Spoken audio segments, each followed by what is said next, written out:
Hello guys, welcome back to my channel Shreya blog চ্যানেলে তোমাদের অনেক দিন পর স্বাগতম। আজকে আমি গেছিলাম রথের মেলায়, আর ফার্স্ট টাইম আমি রথের মেলায় গেছি। মানে এর আগে অনেক মেলায় গেছি, বাট রথের মেলায় কোনো দিনও এর আগে যাইনি।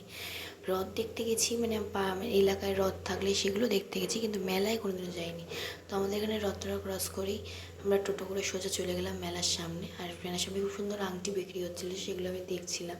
ছোটোর জন্য কিনে দেওয়া হয়েছে, বাট আমি কিনিনি। আর ছোটোর থেকেই পরে রিলস করে নেবো। তারপর সোজা ঢুকে পড়লাম রথে। দেখতে পাচ্ছ স্যার যে অনেক সুন্দর সুন্দর সুন্দর সুন্দর জিনিস মানে এসছে। বাট যাই বলো না কেন, আমি এত মেলায় গেছি, রথের মেলায় না ঠিক একটা মজা নেই। মানে প্রচণ্ড আকারে ভিড় ছিল, বাট কী বলে, মানে যেগুলো রথে আর মেলায় আর কি সব কিছু সব রকম জিনিস থাকার কথা, সেরকম কিছু কিন্তু ছিল না।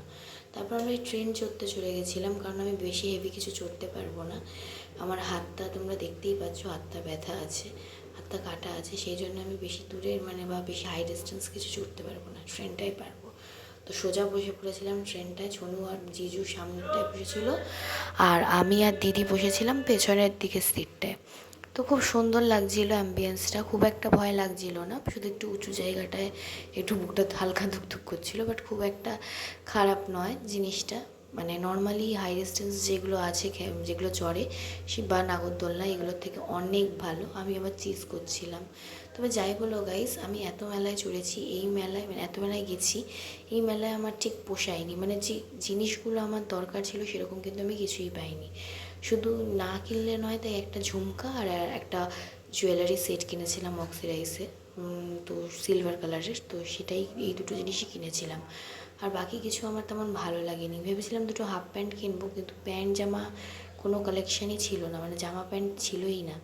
তারপর চলে গেছিলাম সোজা মকটেল কাউন্টারে, যে আমার জন্য মকটেল নিয়ে নিয়েছিল অরেঞ্জ কালারের। তো প্রথমেরটা লেবু ছিল বলে আমি চেঞ্জ করে দিয়েছি হাত কাটা বলে।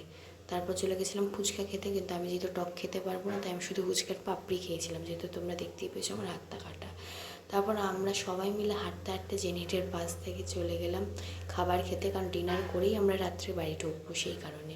খুব একটা মেলা ভালো ঘুরতে পারিনি, তবে পুরোটাই রাউন্ড মেরেছি, যেহেতু খুব ভিড় ছিল আর আমার শরীর ভালো না, তাই একটুখানি ঘুরেই চলে এসেছি। তারপর খেতে চলে আসলাম, যে যেখানে অর্ডার দিচ্ছে, আর আমরা এখানে ভাবনা চিন্তা করছি যে কী খাবো। দেন খেয়ে দিয়ে সোজা টোটো ধরে, ওখান থেকেই টোটো ধরে বাড়ি চলে গেলাম। গাইস, যাই বলো তাই বলো, রথের মেলা কিন্তু আমার খুব একটা খাস লাগেনি। তবে তোমরা যদি যেতে চাও তাহলে যেতে পারো, ডিএম মাঠে হচ্ছে।